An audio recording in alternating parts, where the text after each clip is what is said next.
Là, c'est des plaques d'écorce découpées en petits carrés et en superposition, donc en écailles.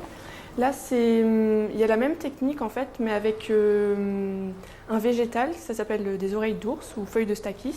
C'est avec ce masque de la bête, une des 3 créations florales sur le thème de la Belle et la Bête, que Léa a remporté la médaille d'or du concours régional d'apprentis fleuristes à Nantes en mai dernier.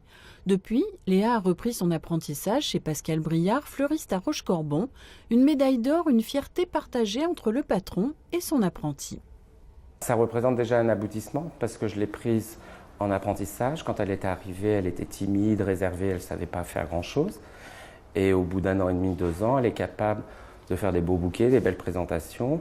Elle s'est investie pour le concours. Tout le monde ne fait pas ça.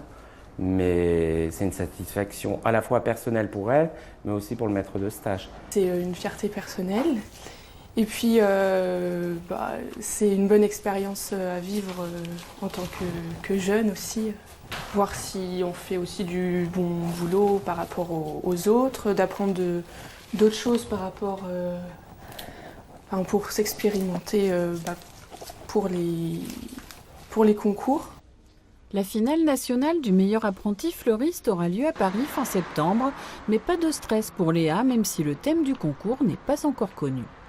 Ça va, il n'y a pas trop de stress, je fais ça à la base pour m'amuser, pour savoir me placer un peu, donc la nationale c'est plutôt bien, mais voilà, ça permet et puis de prendre du plaisir surtout. Quel que soit le résultat, après son CAP, Léa passera son brevet professionnel de fleuriste. Son rêve, apprendre l'art floral au Japon et aux États-Unis.